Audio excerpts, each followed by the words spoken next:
Bonjour et bienvenue pour une nouvelle vidéo paranormale.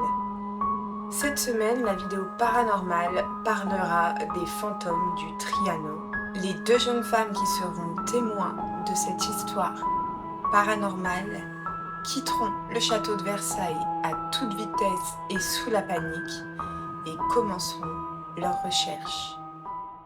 Avant de commencer la vidéo, n'oubliez pas de vous abonner, mettre un commentaire.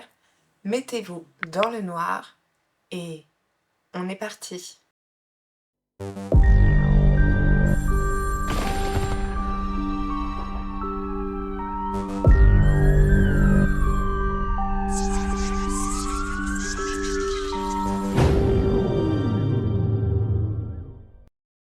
Donc l'histoire se passe près du Petit Trianon. Le Petit Trianon est une résidence située sur le domaine du château de Versailles. Il a été construit sous le règne de Louis XV, qui a été fait pour une des favorites de ce dernier. Cet édifice était pour Madame de Pompadour, mais sous le règne de Louis XVI, c'est Marie-Antoinette qui en prendra possession.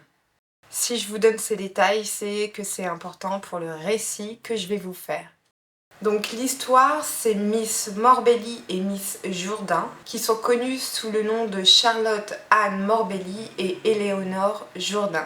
C'était deux femmes britanniques qui ont vécu une expérience très étrange et mystérieuse au château de Versailles en 1901. Donc les deux femmes étaient en vacances en France, à Paris. Donc elles visitent le château et décident d'aller dans le hameau de la Reine et donc de se diriger jusqu'au Trianon. Elles se promènent dans le jardin, elles voient des sculptures somptueuses, des jardins hyper bien entretenus, des allées très droites comme on le connaît aujourd'hui, il a été entretenu depuis, même si à ce moment-là, le château de Versailles n'était pas aussi beau que celui de notre temps, il était en un peu moins bon état, mais il n'était pas délabré, il était très bien entretenu tout de même. Elles marchent dans le jardin et elles prennent le chemin pour aller donc justement vers le Trianon. Sur le chemin, elles se sont égarées.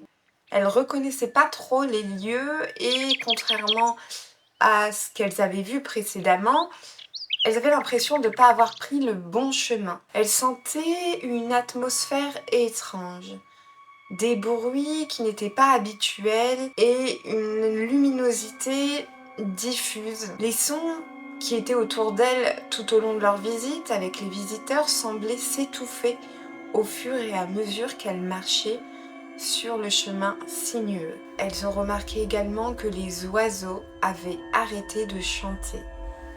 Et elles voyaient quelques visiteurs autour d'elles, mais beaucoup moins que précédemment.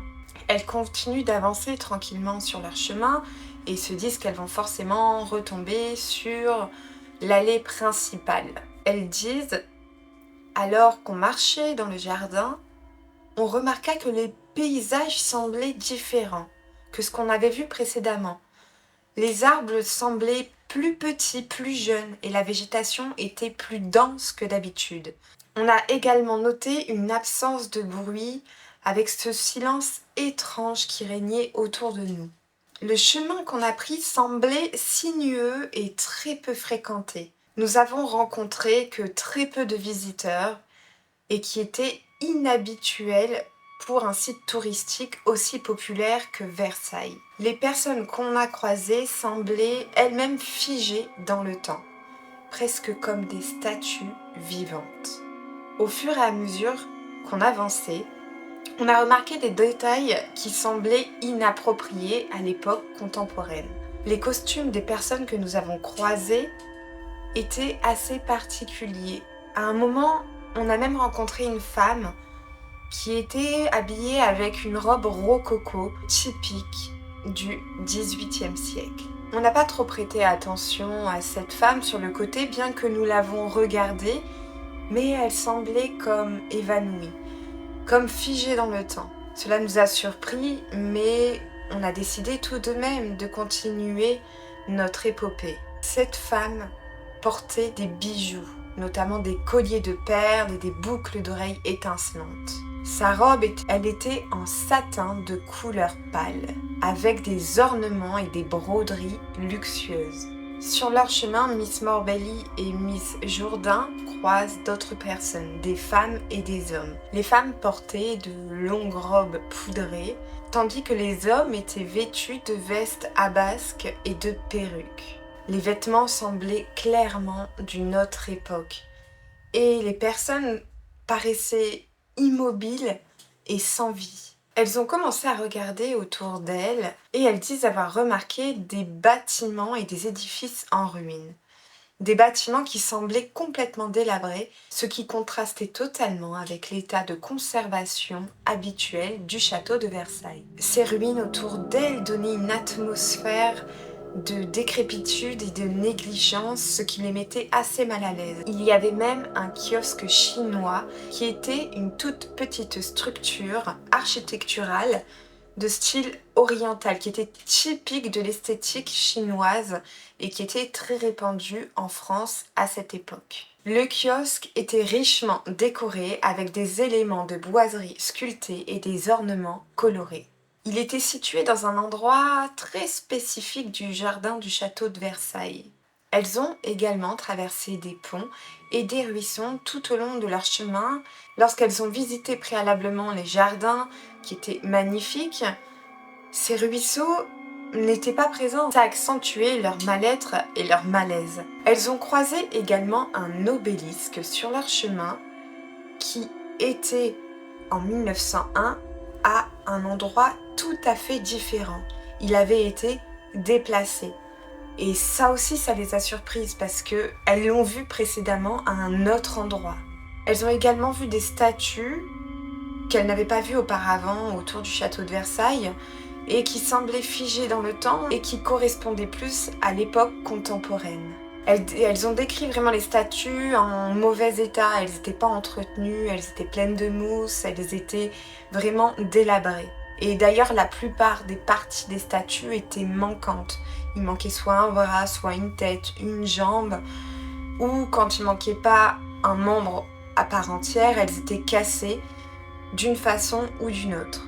Et comme dit précédemment, ce qui les a un peu surpris en tout premier lieu, c'est l'entretien des espaces verts. Les arbres étaient immenses en 1901, ils prenaient énormément de place, ils étaient bien entretenus, toujours bien coupés, toujours au carré. Et là, comme je l'avais dit, le jardin semblait complètement différent de ce qu'elles connaissaient de Versailles. Elles avaient le sentiment d'avoir été transportées dans le temps. Elles ont essayé de communiquer avec toutes les personnes qu'elles ont croisées, que ce soit des jardiniers, Marie-Antoinette qui en fait était Madame du Barry, la maîtresse de Louis XVI. Elles n'avaient aucune réponse. Les gens les regardaient traverser mais restaient complètement muets, jusqu'à ce qu'elles tombent au bout du chemin sur un homme. À ce moment-là, les deux femmes étaient complètement perdues. Elles avaient le choix entre le chemin de droite et le chemin de gauche. Mais elles voient, au loin, en avançant, un homme capuchonné, droit devant elles, qui leur dit « Est-ce que vous avez perdu votre chemin ?» Elles disent « Oui, nous voulons aller au Trianon.